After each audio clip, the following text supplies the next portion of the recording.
Hey folks, welcome to this YouTube channel. This is Iyer, your Calgary Realtor, and I'm here to help you every step of the way, no matter whether you're a first-time home buyer looking to upsize, downsize, sell, or even invest in Calgary. 2024 was a confusing year. It started out very differently, continuing the trends that we had seen in the last 2 to 3 years. A lot of properties saw phenomenal gains as we went through the spring, but then we saw a serious shift in many segments as inventory started building up during the year. So 2024 has been a very challenging year for both buyers and sellers to try and understand how they would place themselves in the market depending on what kind of house they wanted to buy and sell, as every segment started operating differently, and the rule that was there for the last 2 to 3 years that almost any property would sell in multiple offers and relatively fast no longer applied to 2024. And now as we head into 2025, it is really important now to have a better pulse on the market to understand where the market's heading,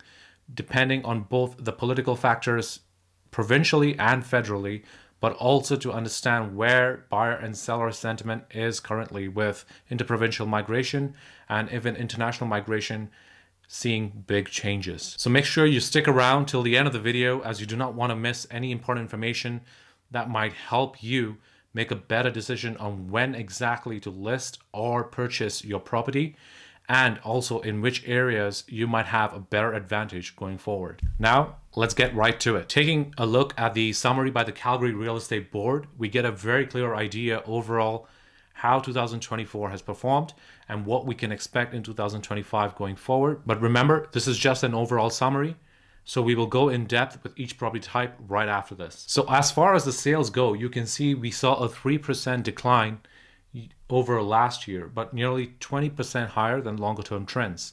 So even though we saw a serious decline over the last 6 months of 2024, we still held very strong compared to our longer term trends, being 20% higher. Now, of course, a lot of these sales actually came from the springtime when we had multiple offer situations and we had extremely competitive bidding happening on most affordable properties. The gains for higher priced homes actually were offset by pullbacks in the lower price ranges that were caused by supply challenges. And what this actually means is that even though we got a lot more inventory on the second half of the year, a lot of that was higher priced homes.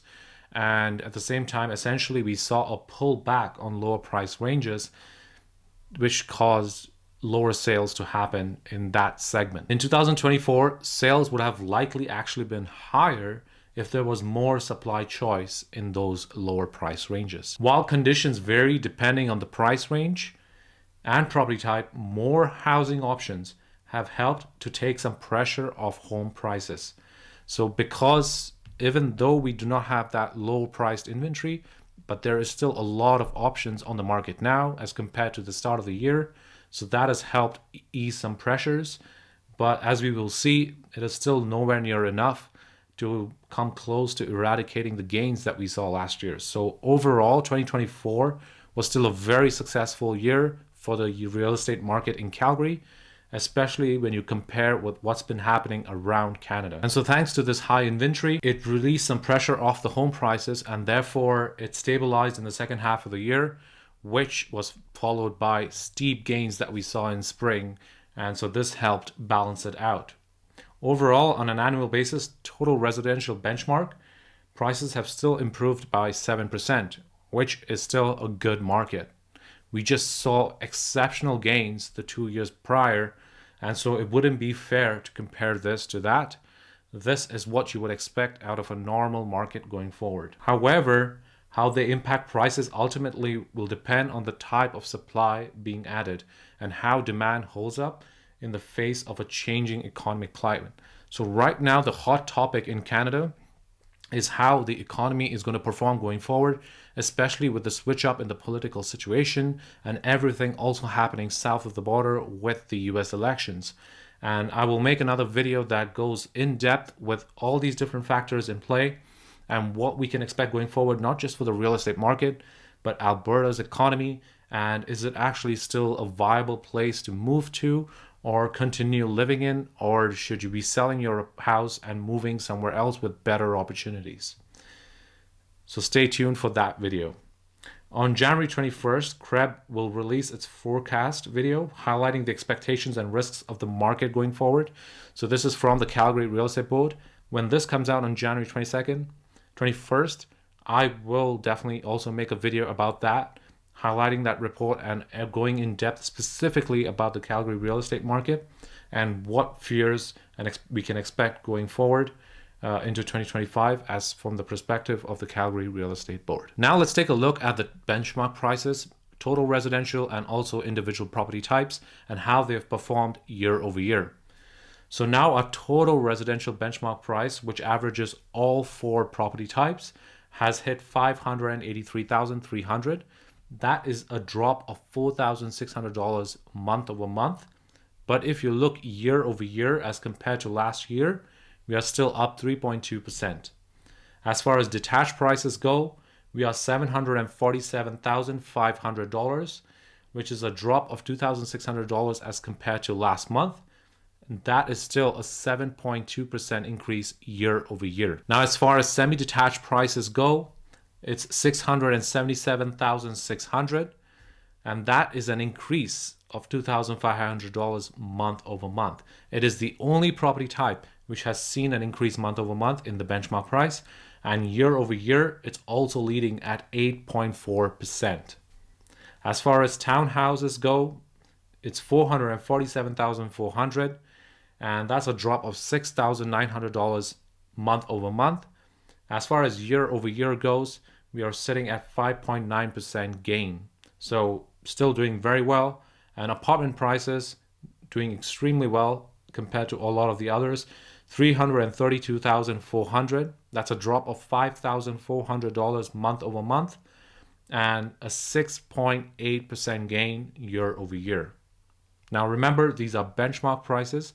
Benchmark prices are based on the ideal definition of what constitutes an apartment, townhouse, by a certain number of square footage and bedrooms and location. So this will not necessarily cover the actual price depending on the community that you pick. And so if you are curious about a very specific community or specific lifestyle and you're looking for that community that would meet that lifestyle, definitely reach out. Now to take a look at benchmark price by different areas across Calgary. All across Calgary, we have seen drops month over month. But one thing you'll notice, which is the same trend as the previous slide, is as far as year over year gains go, we have seen positive gains across the board. So North is at $551,400, which is a 1% gain year over year, $6,300 drop month over month. Northeast is at $512,100, 4.3%. This is an area that we saw some of the most gains for very specific segments in the market because it was extremely cheap and affordable for people to come in, not just first-time home buyers, but also fixer-uppers and people trying to add a lot of value to the area because there was a lot of margin between where the market was appreciating and what the price of the property in that area was. The East is at $440,600, a drop of $2,000 month over month, but a 9% gain year over year. Again, an area with huge potential, but does have some issues. I still don't necessarily advise it for families, but a lot of younger families are now moving in there and taking on the responsibility to either fix up the house or just find a better corner because you can get a lot of value for your dollar in that area still.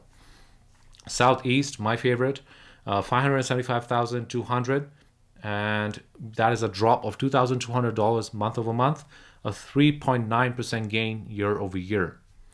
As far as South goes, we are at $578,200, a drop of $1,900, and a year-over-year gain of 5.7%. Remains a strong segment of the market because it does have amazing neighborhoods, wide streets, amazing for families with a lot of kids, some of the best schools, and good amenities without being too expensive.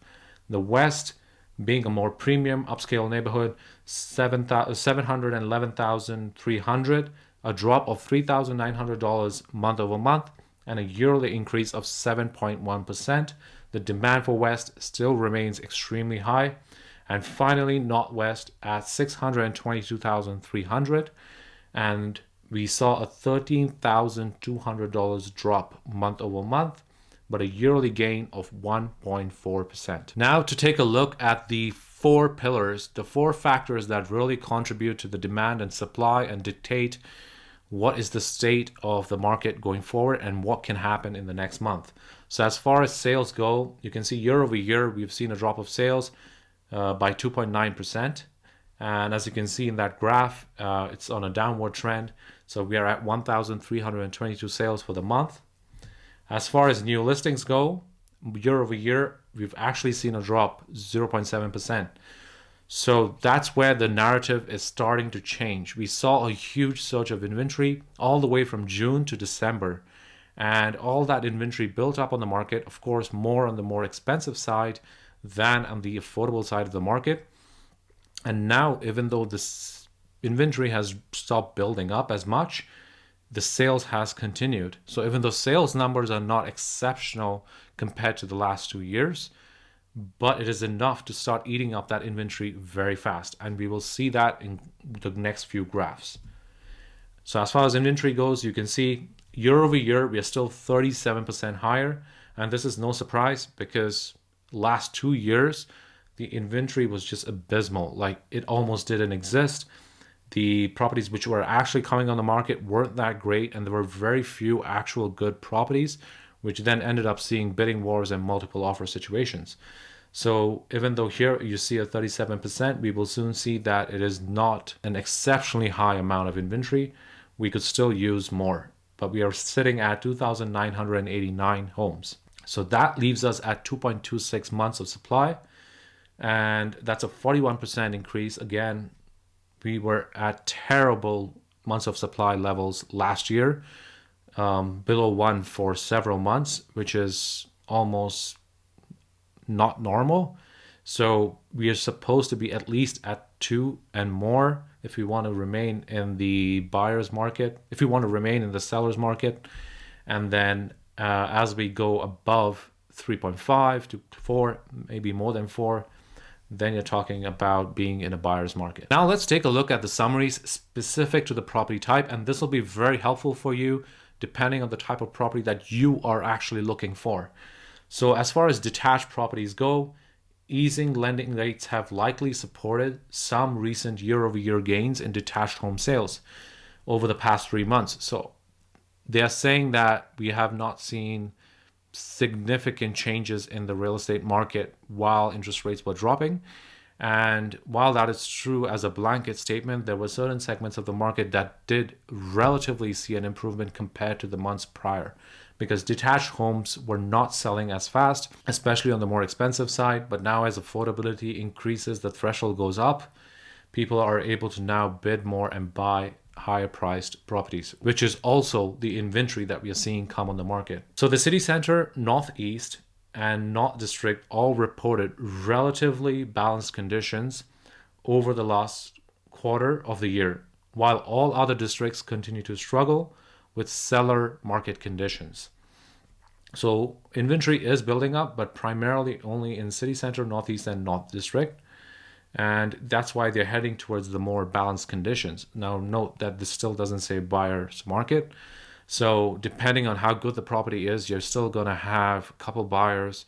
But the good news is properties are not just flying off the shelves in a day or two like they were. I had to, last spring, put offers on properties where the moment it was listed, it was gone off the market within 2 hours. And we were fortunately within that first 2-hour window to be able to put an offer in. So you're not going to see any of that craziness going forward, but properties still, relatively good properties, will go off market within 20 to 22 days. So much of that growth has occurred during the spring when supply levels were exceptionally low for this property type. Now taking a look at semi-detached, there is a limited supply choice for lower priced detached homes, which has now driven a lot of buyers to the semi-detached market. And previously that wasn't possible in 2024 because the inventory levels for semi-detached were very, very bad. And the types of semi-detached that would actually come on the market, for the most part, weren't really up to par with what buyers were looking for. So now with more inventory on the semi-detached side, buyers again have more options between either pushing their threshold on the detached side, and if they cannot afford, then they switch back to semi-detached. And so that has resulted in a good price increase for semi-detached, and that's why semi-detached is the only one that saw a month-over-month increase this month. Inventory levels started to improve, supporting a shift towards more balanced conditions. This shift occurred in the higher-priced city center district. Exceptionally tight conditions throughout the spring has caused the pace of price growth to rise over 7% gain in 2023. So we've seen an annual gain in semi-detached of 7%. So we saw an annual gain of just under 10% in city center and west, while we exceeded 15% for northeast and east districts. Now taking a look at the row townhouses. So we've seen a gain of over 2% compared to last year, the second highest total on record. So an 18% gain in new listings. So a lot more row townhouses are now available on the market. However, most of them are priced above 400,000. So for a lot of people looking at row townhouses, the max threshold used to be around 450. 400 is considered the affordable index for row townhouses. So now most of them are coming on the upper price range. There are more luxury townhomes also coming on the market. And not to say buyers are not going for that, but it's a very different market from when we had just a year ago. So the gains in new listings relative to sales was supported by inventory growth in 2024. Annual benchmark price rose by 14% as conditions favor the seller throughout the year. So price increase was exceptional when it comes to row townhouses, and sellers dominated the market when it came to this segment. Gains ranging from a low of 12% in city center, so city center generally is always on the lower side, to over 20% in the most affordable districts of northeast and east. Now taking a look at apartments. What's happened in apartments for 2024? Easing sales in the second half of the year offset earlier gains, causing apartment sales to slow by 4% compared to last year. 7,568 transactions this year reflect the second highest year on record. New listings have been on the rise, supporting inventory gains and a shift towards a more balanced conditions by the end of the year. So we've seen an exceptionally high amount of inventory buildup when it comes to apartments, and so we are actually heading to a more balanced market, whereas apartments were very hard to come by just a year and a half to 2 years ago. So the quarterly decline did not offset the strong gains that occurred earlier in the year, and the annual benchmark price rose by 15%.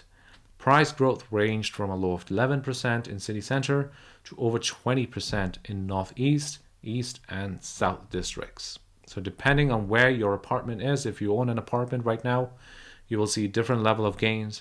If you'd like a price assessment on any of these property types, depending on the district that you are in, definitely reach out and we will do a free assessment for you. Taking a quick look at some high-level stats by property type.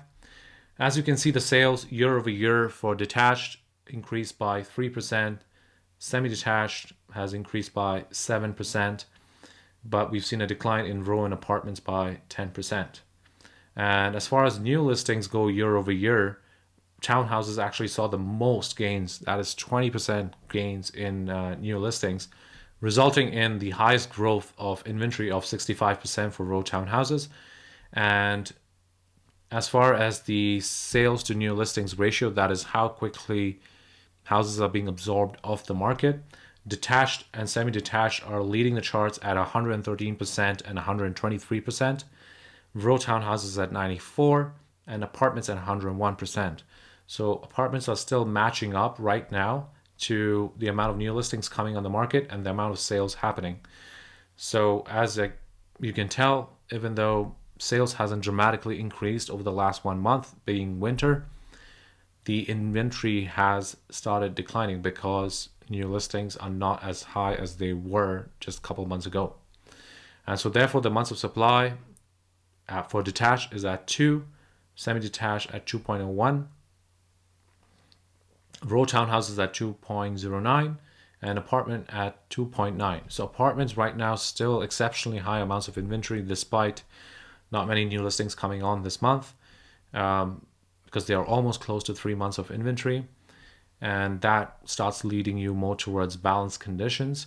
But everywhere else, the inventory is still relatively tight. Now, keep in mind, this also is to do with depending on what the price range you're looking for. And so if it's within the affordable index, you're going to have even a harder time. And 2 months of supply might not be what you really have because there's not a lot of inventory on that side. So to give you an idea about the inventory, as you can see here, December 2024, even though the narrative is that we are building up a lot of inventory, it is all relative to where we were the last 2 years. So the last 2 years were exceptionally low inventory compared to the last decade. However, where we are right now, as far as inventory goes, is still nowhere close to where we were for most of the years in the last decade. So relatively, we are just about matching demand right now, especially with the drop in new listings. Let's see how we do going forward. Taking a look at inventory by price range is another one that's very important, depending on what's your budget, because that is something you can change. You can change the type of house you want to prefer. You can change the area, you can change the location and the configuration, but you can't change the amount of money you're allowed to spend. That's up to the bank. So based on the price range that you have to shop with, this is the amount of inventory that we have across the different areas, all the way from city center to northwest, east, and south. And you can see the different breakdown. And the red lines that I have put on this graph is why this graph is important. You can see where we were last month for those exact same price ranges. And then that gives you an idea where the inventory is being pulled out of the market. Where are the sales actually happening? So between 300,000 and 400,000, you can see that significant drop from somewhere around the 720 range all the way down to 500 as far as inventory goes. And the other huge drop that we are seeing is around the 700,000 to $1 million range. Last month we were 900. Now we are just above 600. So that's a huge drop of around 300 in inventory. And as far as most other air price ranges go, you can see that the drop is pretty comparable, but those are the two areas that I've highlighted that have seen the most amount of drops. Now let's talk about sales. So while inventory drop signifies to a certain extent the amount of sales that has happened, but it also covers other parts where properties are being removed from the market or depending on where new listings are actually coming.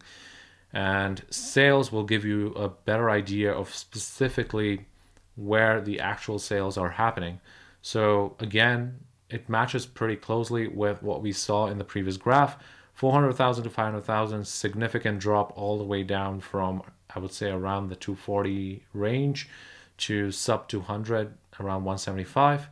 And the other big drop that we are seeing is around the 700,000 to $1 million range. We were at 400 and now we are barely at around 240. So that is definitely a significant drop. And then all the other areas are pretty comparable. You can see where the bars were previously. For bars that can't even be on this graph, I have written down the number of where they were previously. Now, apart from price, something else that is extremely important, whether you're a buyer, seller, you're going to upsize, downsize, no matter what you're doing, is the months of supply, depending on the different areas within the city.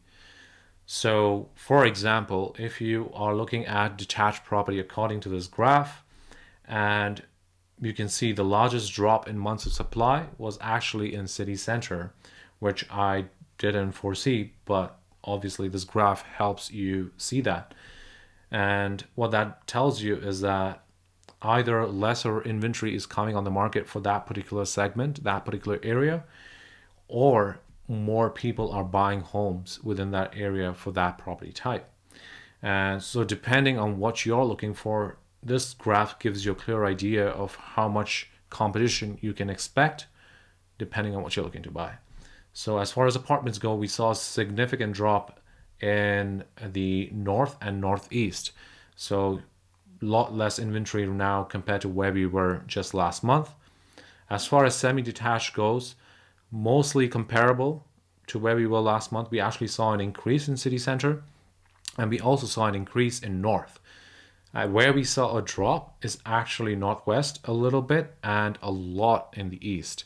So it's either inventory is not coming on the market or people are buying a lot of semi-detached in those areas. And as far as row townhouses, because of the exceptional amount of inventory still coming on the market, you can see most areas have actually seen an increase in months of supply, very different from what we are looking at in the other areas for other segment types. And as far as drops go, the major drop was really northeast for townhouses. So again, that's where it would become more competitive. If you were in the market already since last month, northeast for row townhouses is where it's going to become more competitive compared to last month. And so if you feel anything's changing while you're shopping, now you know why. Now looking at the year-over-year price growth, and this is for sellers. So this gives you a clear idea, again categorized by the exact same segments and at the exact same areas.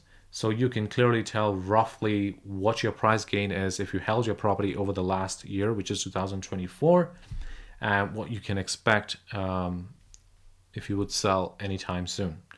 So feel free to pause and take a look at the screen. Having discussed inventory, we should also discuss sales and how does that stand compared to where we were over the past decade. So as you can see, even though the narrative that was being sold in the media primarily was high amount of sales in Calgary, but you can see the sales in Calgary over 2021, 22, 23 were not that too different from what we had before, except for 2021 maybe. 2022 and 23 were pretty comparable, but obviously the issue really was inventory. So the moment inventory started coming on the market and matching that demand, we had a huge inventory build up towards the second half of last year. And I expect we see the same trend going forward, especially going into spring market. Now, the difference is a lot of those properties will come in at the higher price range versus the inventory that we used to see in 2018, 19, and 20. And the red line that I have marked on top of December 2024 is where we were for November 2024. So it just gives you an idea, even month over month, how things are shifting. And as you can see, the sales obviously have dropped. So what does this all add up to? As you can see, since June, the benchmark price has been on a constant decline. And that is due to the immense inventory buildup, which is the blue graph. And you can see that peaked in September. Since September towards December, especially from November to December, we saw a steep decline downwards. So while we have this trend for the last 6 months, things might not actually remain that way if you're able to close the gap between sales and inventory. So if new listings, like the previous month, continue to decline, and I expect that for at least Jan and Feb, then we should see a slightly tighter market into Feb. But then I expect once spring hits, we should definitely see more inventory pickup. But I also expect that's when the sales will really start to pick up. The narrative that interest rate drops are supposed to lead to an explosive growth and all the buyers are going to come off the sidelines right away is false, but it does happen at some point gradually. So there are a lot of buyers that I know of right now just waiting on the sidelines, trying to just shop around, secure the best rates. The key is you could still potentially have multiple offers if the property that you're going for is really good. And that's why it's always good to keep an eye on the market and see if something comes on where you can get a better deal, but then secure a decent rate now versus trying to compete later on into spring. But that being said, I don't think it's going to be anywhere as crazy as the last 2 years. That is not a normal market, and no market should operate that way with over 25% gains year over year. I think going forward, we can expect a more normal market, still more on the seller side. I don't think we would go full buyer's market anytime soon, even though we have more buyers come off the sidelines.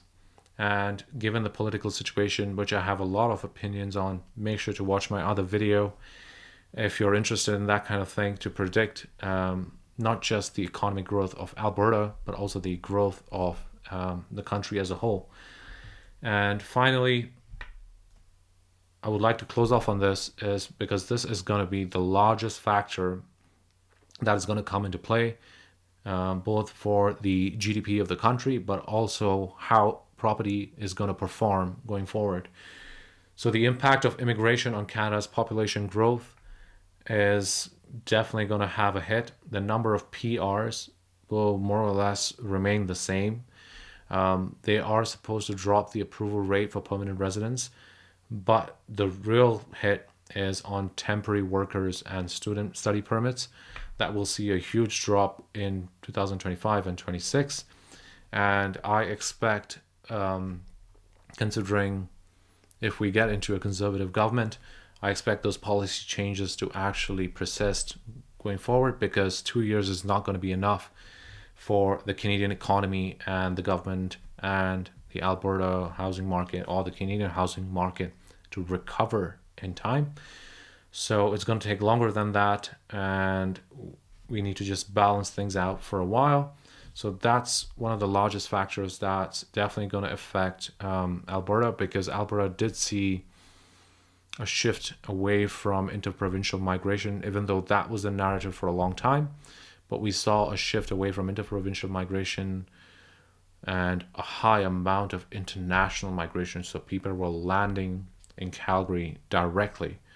And so it's not an indirect impact, it's going to be more of a direct impact on the housing market and the population growth and the performance of the economy. So finally, to achieve a goal of 5%, a number of measures have already been announced, including ending temporary post-pandemic policies, which increase the temporary foreign workers, also capping international study permit admissions, and they are also reducing and limiting work permits for spouses and dependents of temporary workers and international students. So that should really cut a lot of numbers in half, if not more. And all in all, Canada's net non-permanent resident population is projected to decline over the next 2 years, reaching 5% of the total population by the end of 2026. If you like this kind of content, make sure to like, subscribe, so I can reach more people like you and help other people in the market. I love to look at data every single week and analyze and try and understand how people can make better decisions, so that you don't FOMO and rush into the market just because everyone else is buying. There's a different time for every single person. There's not a right time to buy and sell for everyone. Neither is it always right time to buy and sell, as a lot of people might tell you. And so if you found this information valuable, thanks for sticking till the end. Definitely comment below if you have any specific questions. I will make videos about your questions.